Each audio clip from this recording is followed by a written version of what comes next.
नमस्कार। एक बार फिर आपका इलेक्ट्रिशियन ट्यूटोरियल में स्वागत है। हम जो टॉपिक पढ़ रहे थे, प्रारंभिक विद्युत का जो टॉपिक पढ़ रहे थे, उसके अंदर आज हम जो प्रतिरोध होता है, रेजिस्टेंस होता है, उसके बारे में अपन पढ़ेंगे। और उसके बाद जो प्रतिरोध है उसकी जो किस पर निर्भर करता है, प्रतिरोध होता क्या है, और जो प्रतिरोध का जो संयोजन होता है, जो रेजिस्टेंस का जो संयोजन होता है, समांतर संयोजन और श्रेणी संयोजन, उसके बारे में भी आज अपन डिस्कशन करेंगे। तो स्टार्ट करते हैं। स्टार्ट करने से पहले इससे जो जस्ट पहले वाला जो वीडियो था उसके अंदर एक छोटी सी जो एक करेक्शन रह गई थी, उसको वीडियो में कट करने की कोशिश की थी, लेकिन जो वीडियो में कट नहीं हो पाया। तो इसके लिए मैं आज आपको बता दूं कि जो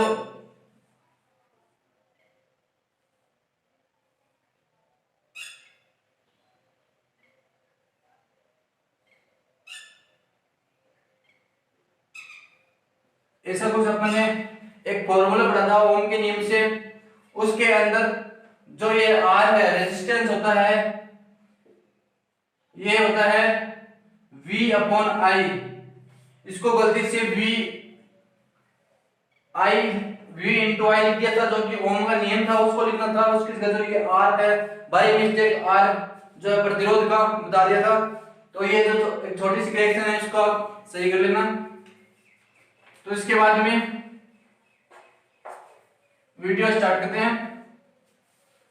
आज प्रतिरोध, सबसे पहले प्रतिरोध होता क्या है, तो मैं आपको बता दूं कि जो प्रतिरोध होता है, जिसको अपन बोलते हैं रेजिस्टेंस,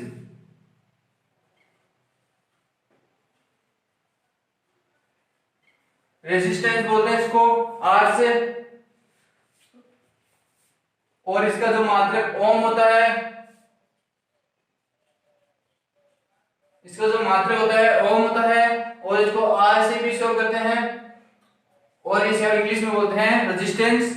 तो रेजिस्टेंस होता क्या है, तो जो आपने जो इस पदार्थ है, जो पदार्थ या जो चालक है, जो चालक होते हैं, उनके अंदर जो चालक हैं, जिसके अंदर इलेक्ट्रॉन, जो मुक्त इलेक्ट्रॉन होते हैं, उनमें जो धारा होती है उसका प्रवाह होता है, और जो धारा का प्रवाह होता है उसके अंदर जो धारा के प्रवाह में जो रुकावट उत्पन्न करता है वो होता है प्रतिरोध। उसे अपन क्या कहते हैं, प्रतिरोध कहते हैं। उसके बाद में प्रतिरोध है जो किन किन चीजों पर निर्भर करता है, जैसे मुख्यतः जो चार है उन पे जो अपना ये प्रतिरोध होता है, ये निर्भर करता है। सबसे पहले तो होती है जो पदार्थ की प्रकृति होती है, जो किस प्रकार का जो पदार्थ है उसकी प्रकृति पर निर्भर करता है। उसके बाद में जो चालक तार है, कोई चालक तार है अपना, उसकी जो लंबाई होती है उस पर भी निर्भर करता है कि लंबाई ज्यादा है कम है, उस पर भी ये जो है तार की लंबाई पर भी इसका जो प्रतिरोध है ये निर्भर करता है। उसके बाद में जो अनुप्रस्थ काट क्षेत्रफल होता है उस पर भी प्रतिरोध निर्भर करता है, और जो चालक है उसका जो टेम्परेचर है, तापमान है, ताप, उस पर भी ये प्रतिरोध निर्भर करता है। इसमें सबसे पहले अपन बात करते हैं जो पदार्थ की प्रकृति है उसके आधार पर। तो पदार्थ की जो प्रकृति है, चालकता के आधार पर जो पदार्थ है उसके बारे में अपन बात करते हैं पहले, जो कि है पदार्थ की प्रकृति। पहला पॉइंट है जो पदार्थ है उसकी चालकता के आधार पर। तो जो पदार्थ में जो चालक है, सबसे अधिक जो चालकता होती है, जो अपना जो सिल्वर होता है, जो सोना होता है, उसकी जो चालकता होती है वो सबसे अधिक होती है। इसीलिए अपन ज्यादा अधिक विद्युत के लिए जो लोग होता है, सोना होता है, उसको अपन काम में ले सकते हैं। और इसकी जो चालकता होती है वो होती है 1.6 into 10 की पावर, सॉरी, इसकी जो प्रतिरोध होता है, इसके अंदर चालकता अधिक होती है, और इसका जो प्रतिरोध होता है वो होता है 1.6 into 10 की पावर माइनस ओम मीटर होता है। उसके बाद में इससे कम चालकता वाला होता है कॉपर Cu, उसके जो प्रतिरोध होता है वो होता है उसमें 1.7 into 10 की पावर माइनस 8 ओम मीटर होता है। उसके बाद में इन तीनों में से सबसे कम जो चालकता होती है वो होती है एल्यूमिनियम की, वो एल्यूमिनियम की 2.7 इंटू 10 की पावर माइनस 8 ओम मीटर होता है। उसके बाद में अपन बात करते हैं सबसे अधिक प्रतिरोध वाला जो पदार्थ होता है नाइक्रोम। ये होता है नाइक्रोम, जिसके अंदर सबसे अधिक प्रतिरोध होता है, अर्थात इसकी सबसे कम जो चालकता होती है वो होती है नाइक्रोम की। कितनी होती है? जो इसके अंदर प्रतिरोध होता है वो होता है 100 इंटू 10 की पावर 8 मीटर प्रति सेकेंड होता है। तो ये थी चालकता के आधार पर पदार्थ का वर्गीकरण। सबसे पहले जो पदार्थ की जो प्रकृति है उसमें चालकता के आधार पर। उसके बाद में नेक्स्ट जो चालक तार है उसकी लंबाई पर किस प्रकार से ये प्रतिरोध निर्भर करता है। तो जो ये चालक तार है इसकी लंबाई L समानुपाती R होता है, अर्थात जैसे जैसे चालक तार की लंबाई बढ़ेगी वैसे वैसे जो प्रतिरोध है उसका मान भी बढ़ेगा। अर्थात जैसे कि एग्जांपल कोई तार है, ये जो तार है उसके अंदर जो इसकी मोटाई इतनी है, इसको लंबा कर दें, अगर अपन खींच के लंबा कर दें तो एक तो इतना छोटा तार लेंगे और एक इतना तार छोटा लेते हैं, तो उस तार में अधिक तार की लंबाई अधिक होने के कारण इसके अंदर जो प्रतिरोध होगा, जो अपनी जो धारा है, जो इलेक्ट्रॉन्स होते हैं उनको ज्यादा रास्ता पार करना पड़ेगा, और जो लंबा तार है उसमें ज्यादा करना पड़ेगा, और जो कम वाला जो है उसके अंदर जो इलेक्ट्रॉन्स होते हैं उनको जो रास्ता है वो कम पार करना पड़ेगा, जिसके कारण इलेक्ट्रॉन्स की जो हानि है, जो रुकावट है वो कम होती है। इसलिए जो जैसे जैसे इसके अंदर तार की लंबाई बढ़ेगी वैसे वैसे जो प्रतिरोध होता है वो भी बढ़ेगा, और प्रतिरोध अगर तार की जो लंबाई कम होगी तो प्रतिरोध का मान भी कम होगा। उसके बाद में नेक्स्ट है अनुप्रस्थ काट क्षेत्रफल। अनुप्रस्थ काट क्षेत्रफल जो एरिया होता है, या इसको अपन बोलते हैं मोटाई, जो तार की मोटाई है।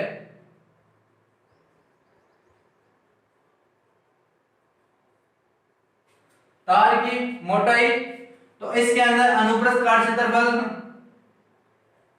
ये होता है प्रतिरोध के व्युत्क्रमानुपाती होता है, अर्थात जैसे जैसे अनुप्रस्थ काट क्षेत्रफल बढ़ता है वैसे वैसे जो प्रतिरोध है उसका मान कम होगा, और अगर अनुप्रस्थ काट का मान कम होगा तो प्रतिरोध का मान भी अधिक होगा।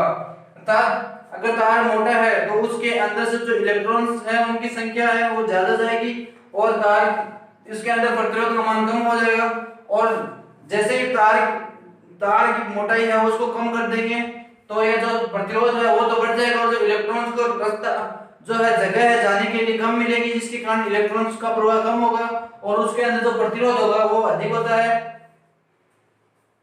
तो ये था अपना थर्ड नंबर का अनुप्रस्थ काट क्षेत्रफल, जिसको अपन एरिया हो गए, जो तार की जो मोटाई है उसके व्युत्क्रमानुपाती होता है प्रतिरोध, और लास्ट है इसके अंदर जो तार का जो चालक है, जो चालक तार है या उसका जो कोई चालक है उसका जो वो है टेम्परेचर, तापमान के आधार पर जो प्रतिरोध होता है।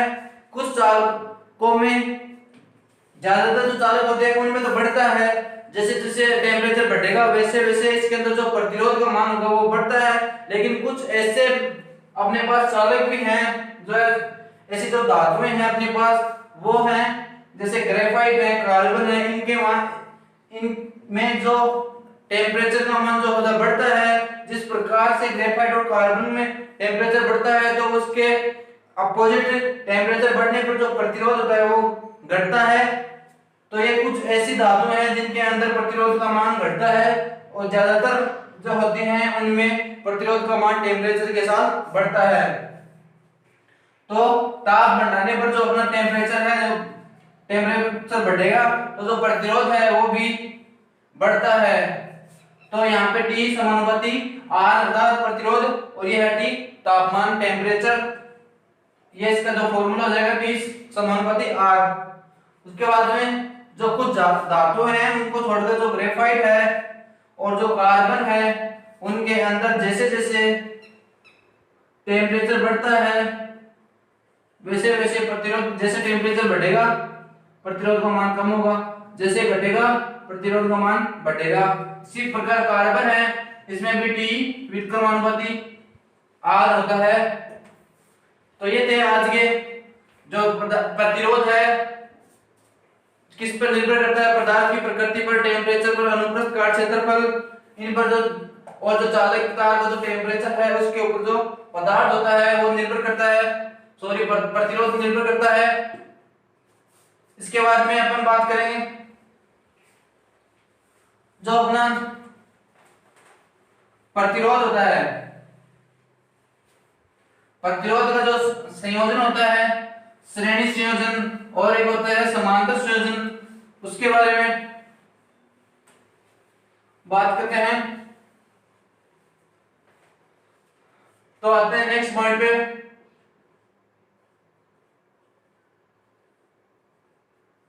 प्रतिरोधों का संयोजन।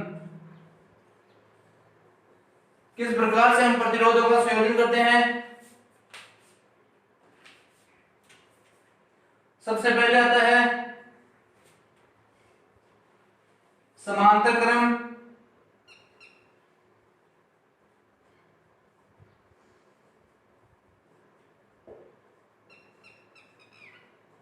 समांतर क्रम संयोजन। उसके बाद में नेक्स्ट आता है श्रेणी क्रम संयोजन।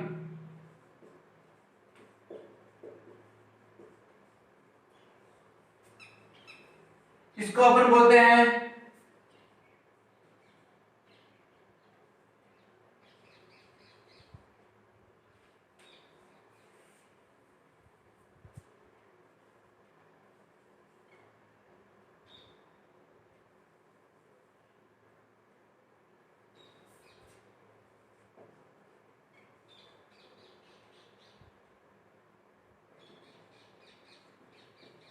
पैरेलल कनेक्शन,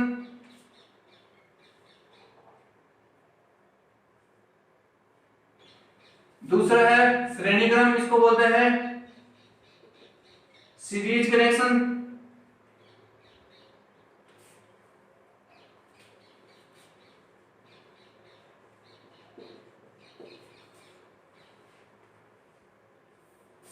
सबसे पहले जब समांतर क्रम संयोजन है जिसको अपन बोलते हैं पैरेलल, उसके अंदर जो प्रतिरोध होते हैं इस प्रकार से प्रतिरोध है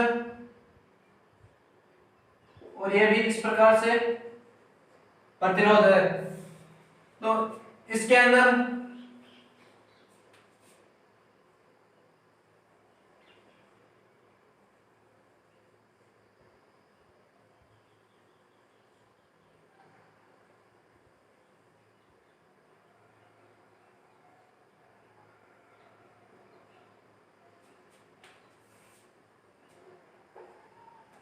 इस प्रकार से ये जुड़े होते हैं। ये R1 है, R2 है और ये है R3। R1 पहला प्रतिरोध, दूसरा और तीसरा प्रतिरोध है। इसके अंदर जो कनेक्शन होता है वो इस प्रकार से होता है कि जो प्रतिरोध है उनके पहले सिरे, ये पहला है, ये दूसरा सिरा, पहला दूसरा, जो प्रतिरोध के पहले सिरे एक साथ जुड़े हुए होते हैं और प्रतिरोधों के सभी प्रतिरोधक जो पहले सिरे वो तो एक साथ जुड़े होते हैं और उसी प्रकार जो दूसरे सभी प्रतिरोधी के जो दूसरे है पॉइंट है वो भी एक साथ जुड़े हुए होते हैं। था इसके अंदर श्रेणी क्रम में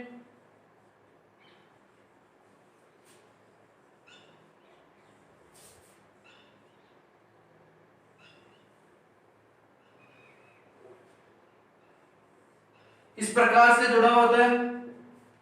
ये R2 हो गया, ये अपना R3 हो गया।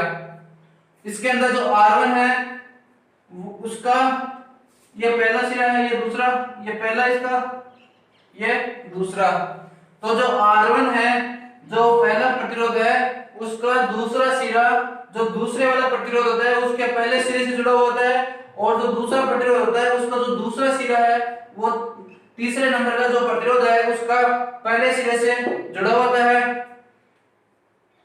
ऐसा जो कनेक्शन होता है वो होता है सीरीज, या जिसको बोलते हैं अपन श्रेणी क्रम संयोजन। उसके बाद में अगर अपने को प्रतिरोधों का मान ज्ञात करना हो तो अपन किस प्रकार से ज्ञात करते हैं? तो ये RT होता है, R टोटल प्रतिरोध होता है, 1/R1 plus 1/R2 plus 1/R3। इस प्रकार से अपने को प्रतिरोधों का मान ज्ञात करना होता है। और इसके अंदर जो प्रतिरोध है उनका सभी प्रतिरोधों का मान सीधा ही जोड़ दिया जाता है, जैसे R1 plus R2 plus R3। इस प्रकार से अपन अगर तीनों प्रतिरोधों का जो मान होता है वो एक साथ जोड़ने पर जो टोटल प्रतिरोध होता है वो अपने को श्रेणी क्रम संयोजन का पता चल जाएगा। और इस प्रकार से करने पर जो समांतर क्रम संयोजन का जो टोटल प्रतिरोध होता है उनका मान अपने को यहाँ पे पता चल जाएगा। ये थे बेसिक सा जो श्रेणी क्रम समांतर क्रम जो होते हैं उनके बारे में। उसके बाद में जैसे जैसे क्वेश्चंस आएंगे इसके बाद में नेक्स्ट क्लास होगी उसके अंदर अपन जब ये प्राथमिक विद्युत है उसके जो क्वेश्चन है उनको डिस्कस करेंगे। तो उसमें भी जो समांतर क्रम संयोजन और जो श्रेणी क्रम संयोजन है उनके कुछ क्वेश्चन है उनको भी अपन डिस्कशन करेंगे। इसके साथ ये आज की क्लास को यही समाप्त करते हुए धन्यवाद।